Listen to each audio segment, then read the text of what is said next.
Assalamualaikum warahmatullahi wabarakatuh. Salam sejahtera bagi kita semua, semoga sehat selalu.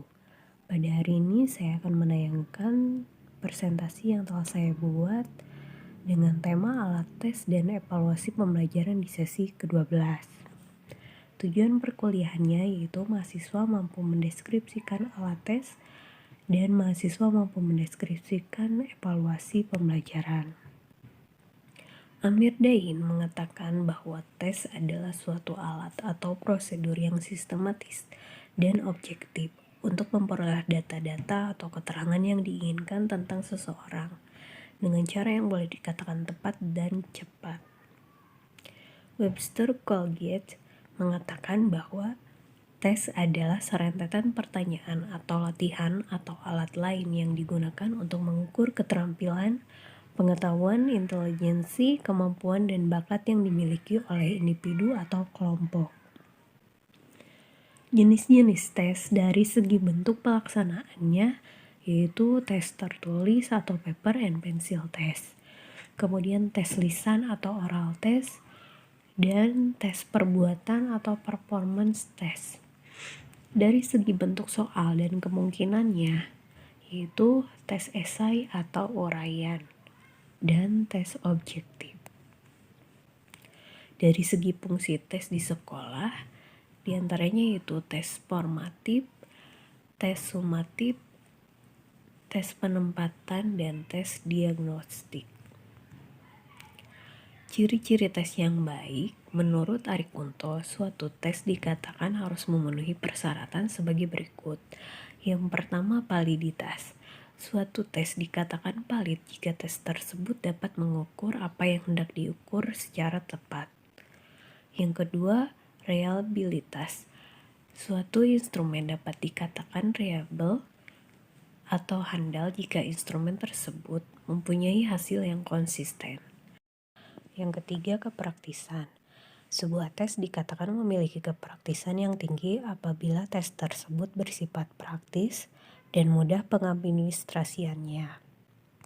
Yang keempat, objektivitas. Alat evaluasi dikatakan objektif jika tidak ada unsur pribadi yang mempengaruhi. Hal ini terjadi terutama pada sistem scoring. Yang kelima, ekonomis. Alat evaluasi yang ekonomis adalah alat evaluasi yang tidak membutuhkan biaya yang mahal, tenaga yang banyak, dan waktu yang lama. Evaluasi hasil belajar merupakan proses pemberian nilai terhadap hasil-hasil yang dicapai siswa dengan kriteria tertentu. Arifin menjelaskan fungsi evaluasi hasil belajar secara menyeluruh adalah sebagai berikut. Secara psikologis, dapat membantu peserta didik untuk menentukan sikap dan tingkah lakunya. Secara sosiologis, untuk mengetahui apakah peserta didik sudah cukup mampu terjun ke masyarakat. Secara didaktis metodis, untuk membantu guru dalam menempatkan peserta didik pada kelompok tertentu sesuai dengan kemampuan dan kecakapannya masing-masing. Untuk mengetahui kedudukan peserta didik dalam kelompok, untuk mengetahui taraf kesiapan peserta didik. Untuk membantu guru dalam memberikan bimbingan dan seleksi. Secara administratif, untuk memberikan laporan tentang kemajuan peserta didik kepada orang tua, pemerintah, sekolah, dan peserta didik itu sendiri.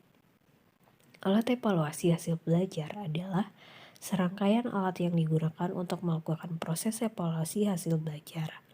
Alat evaluasi yang digunakan meliputi alat ukur beserta kunci jawaban dan pedoman penskorannya. Mengukur, menilai, dan mengevaluasi. Mengukur adalah membandingkan sesuatu dengan satu ukuran, pengukuran bersifat kuantitatif. Menilai adalah mengambil keputusan terhadap sesuatu dengan ukuran baik dan buruk, penilaian bersifat kualitatif. Mengadakan evaluasi meliputi kedua langkah di atas yang mengukur dan menilai. Sekian presentasi dari saya, terima kasih. Semoga presentasi ini dapat menambah wawasan Anda dan apabila ada tutur kata saya yang kurang berkenan di hati Anda mohon dimaafkan. Selamat pagi dan sampai jumpa. Wassalamualaikum warahmatullahi wabarakatuh.